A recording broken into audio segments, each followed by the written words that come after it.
Rasulullah wa ala alihi wa sahbihi wa wala. Assalamu alaikum wa rahmatullahi wa barakatuh.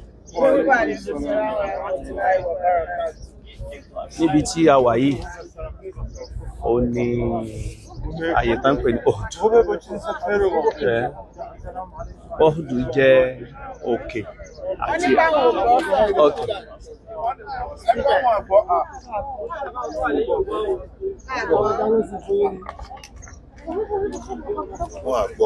Okay, a rí sọ. Ẹ bá rí sẹ torí ẹni tí yóò bá gbọ́ tá a ṣe dánwò fún is going to pay more. Of course. Okay. May Allah bless it. Uhud tá wà yìí gẹ́gẹ́ bá ṣe rí arókè ń bẹ. Then àyè náà ni is a very important historical place lásìkò Ànábì sallallahu alaihi wasallam. Ibi báyìí ni wọ́n ti jà ogun Uhud. Ogun Uhud yẹn bí ọdún ẹlẹ́ẹ̀kẹta tánàbí sallallahu alaihi wasallam dé Madina ni wọ́n jà. Gbogbo wa ó béèrè wípé tán bá bi wá pé ogun wo ló wà popular jù everybody mọ̀, Badr la mọ̀. Torí oore tọ́lọ́run sì fáwọn mùsùlùmí bẹ́ẹ̀ ni. Bọ́n tó fà tá a fi ní sọ̀rọ̀ Badr báyìí ni pé Badr jìnnà sí báyìí kọjá bí téèyàn lè lọ bí 150 kilometers ní sí Madina. Ilé yóò ju bí 3 kilometers sí Madina. Tọ́ ibi báyìí lánàá sọ̀sọ́ náà ti jagun pẹ̀lú àwọn fèrè. And lógun náà Ọlọ́run bá sọ fún wa nínú Quran suratu Al-Imran. Ọlọ́run ní walaqad sadaqakumullahu wa'da istahussunahum bi'idhnihi. Ọlọ́run ọba àdéhùn tó bẹ́yìn mùsùlùmí ṣe wípé òun ràn yín lọ́wọ́, Ọlọ́run ọba mú àdéhùn yẹn ṣẹ. Nígbà tó ṣe pé agbára yín káwọn kèfèrí ẹ̀ ń pa wọn títí tẹ́ fi ṣe nǹkan mẹ́ta. Lẹ́sìn aláwọ̀kọ́ tá lẹ́nu. Ọlọ́run ọba ń ràn àwọn mùsùlùmí ṣe lórí ọ̀tá wọn láyé yìí torí pé àwọn ọ̀tá wọn ni wọ́n wá bá wọn. Lẹ́yìn náà bá wò Madina la wà yìí, Madina la bí ṣe hijira wá.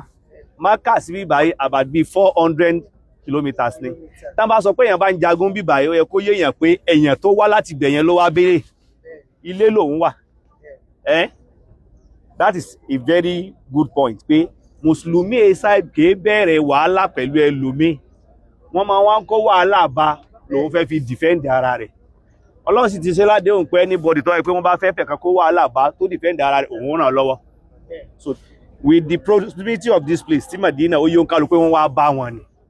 So nígbà táwọn bá wọn mùsùlùmí tán pàdé láyé yìí, Ànábì sallallahu alaihi wasallam ó wá sọ fún àwọn kan nínú àwọn followers ẹ̀ pé òkè yìí strategically about 50 people actors Ànábì station sí àwọn tán lè tafa pé ẹ dúró bí báyìí. Ànábì wá fún wọn ní instruction la tabrahu makanakum. Ayé yìí ẹ má filẹ̀, ẹ má kó ńbẹ̀. Wa in takhattafana at-tayr. Kódà kó ṣe wípé wọ́n pa wá débi pé ńgbà tán pa tá kú lẹ́lẹ̀ báyìí àwọn ẹyẹ ń gbókù wa jẹ. Ẹ má kó ńbẹ̀. Ṣé o pé instruction yẹn ó clear tó pé kẹ́ẹ̀rù pa àwa tá wà nísàlẹ̀ òkè. Wọ́n pa wá lẹ́yìn ìgbà tán pa wá tá ti kú tán vultures. Ó wá ń jókòó wa ẹ má kó ńbẹ̀ hatta ursila ilaykum. Títí máa fi send fún yín pé kẹ́ kó ńbẹ̀. Ànábì fún wọn lélẹ̀ yẹn. Àwa la wín ni àwọn ni wọ́n wín ní ẹ má kó bí báyìí.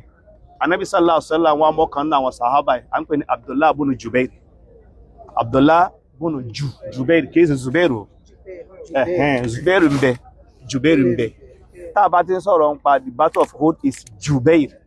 Abdullah ibn Jubair was the leader of the actors. Àwọn tó ń ta fàtán wà lókè. Ogun wa wọ́n ń jagun lọ. Ọlọ́run bá fáwọn mùsùlùmí ní àrànṣe lórí àwọn kèfèrí débi pé àwọn obìnrin wọn gan ti ń sáré, wọ́n ti ń kásọ wọn sókè, àwọn obìnrin wọn kèfèrí débi pé even àwọn ọ̀ṣọ́ tán lò sẹ́sẹ̀ tí hàn ẹmọ̀ ẹni tó tẹ́ sá lọ báwọn sọ wà lókè ìṣẹ̀nù sọ fáwọn yòókù ní pé ogun ti tán, ẹ jẹ́ ká lọ lè kọ́rọ̀ ogun lókù. Ni ọ̀gá wọn wá sọ fún wọn pé anasitum ma qala lakum rasulullah. Ṣé ti gbàgbé Ànábì sọ fún yín ni? Gbàgbé kí ni ọ̀kan ti tán, tá bá lè tè make move báyìí wọ́n á kó nǹkan tán. Wọ́n sì sọ̀kalẹ̀ nù. Àwọn kan sọ̀kalẹ̀ nínú wọn. Wọ́n sì sọ̀kalẹ̀. Àṣà àwọn ọ̀tá fẹ́ kan tí ń target wọn ibi tán ti fẹ́ gbà wọlé nù. Wọ́n ń pè nìkan ní Khalid ibn al-Walid. Khalid ibn al-Walid lásìkò náà kò tí di mùsùlùmí. Ó padà di mùsùlùmí tó sì pé kọ́ra gan èèyàn ńláńlá nínú Islam. Bóun ṣe rí pé orí òkè wà empty. Bóun ṣe charge wọn láti bẹ̀rù òun gbàbẹ̀ wọlé àwọn tán ń sáré lọlé mọ́rọ̀ ogun àwọn lọ́wọ́ kọ́ fáyà so ogun yẹn change tide turn lógun náà 70 people náà mùsùlùmí wọ́n pa àwọn tó wọ́n pa yẹn ní sàárè wọn wà níbi ibi tá fẹ́ wọ̀ nísìn sàárè lẹ́tìrí láfẹ́ wá ké nǹkan tá fi wọ̀ bẹ̀ pé ká sálámọ̀ sí wọn òun lẹ́rìí pé wọ́n kọ́ mí báyìí pé bàbá ti fẹ́ wọ ibi tá ti kí wọn assalamu alaikum ala diyari minal mu'minina wal muslimin ẹ̀yin tẹ́ wà ń bí báyìí tẹ́ jẹ́ mùsùlùmí tẹ́ jẹ́ mùmínì ọlọ́ọ̀lọ́kùn ọbẹ̀ lórí yín wa inna insha Allahu bikum laikun àwa náà láìpẹ́ gbogbo bó ṣe wù ká pẹ́ lé ayé tó àwà bá yín asalullahu lana wa lakumul afiya àtẹ̀yìn àtàwà kọlọ̀njá máa wà dáadáa pẹ̀lú bọ́lọ̀ ṣe fẹ́ wá sí ẹ̀kọ́ alákọ̀ọ́kọ́ tó wà ń bẹ̀ ni pé ẹwà àwọn tán ṣiṣẹ́ fẹ́ sí táwà wá sálámà sí lónìí tó bá ṣe pé ilé wọn ni wọ́n bá sin wọ́n sí ẹgbọ́ àwọn ò ní wọlé ẹnìkan kan lọ lè ṣàdúrà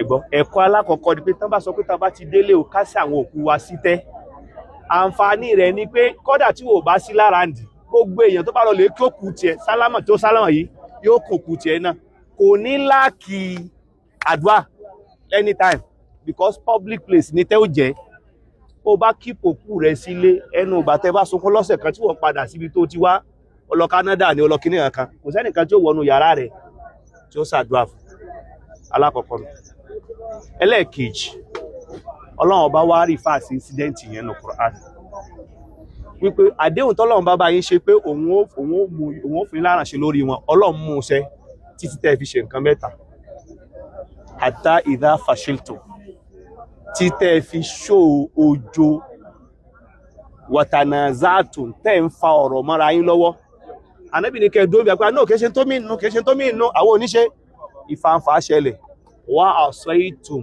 ẹ̀dẹ̀ dìsòbí Ànábì min ba'di ma arakum ma tuhibbun lẹ́yìn ìgbà tọ́lọ́run bá ti fi hàn yín ìtẹ́ ń wá kí ni tán wá ọ̀rọ̀ ogun minkum man yuridu dunya wa minkum man yuridu al-akhirah lẹ́sìn ẹlẹ́ẹ̀kejì ni pé ẹ wo ọ̀rọ̀ yẹn wò ọlọ́run ọba sọ̀rọ̀ yìí fún wa sọ́tà lè mọ̀rán lẹ́yìn ìgbà tí incident yẹn ti ṣẹlẹ̀ tán ẹ dákun pay attention sọ̀rọ̀ yìí ọlọ́run ọba ń sọ̀rọ̀ yìí fún wa ní sọ́tà lè mọ̀rán lẹ́yìn ìgbà tí incident ti ṣẹlẹ̀ tán tọ́lọ́run wá rí fáàsì ọlọ́run wá ní ẹ yapa àṣẹ Ànábì tó mì pé kò yẹ kẹ́ yapa àṣẹ Ànábì àṣẹ wo ni wọ́n yapa àṣẹ Ànábì sọ pé ẹ mọ́ kúrò níbí báyìí ẹ jọ ẹ wo wọ́ọ̀dù látàbọ̀rọ̀ ó màkánà kó tá ẹ mọ́ kó bí báyìí sáyà Kùránì pé Ànábì sọ fáwọn tán jáwọn sábẹ́ pé látàbọ̀rọ̀ ó màkánà kún ẹ mọ́ fàyè yìí ilẹ̀ ṣé wà nù Kùránì bàbá ka Kùránì látòbí rẹ̀ kò sí wọ́n sì yapa àṣẹ ìyẹn Ọlọ́run sì rí fáàsì pé wọ́n yapa àṣẹ kò sí ẹ̀kan yapa àṣẹ ẹ̀kọ́ ẹlẹ́ẹ̀kejì ni pé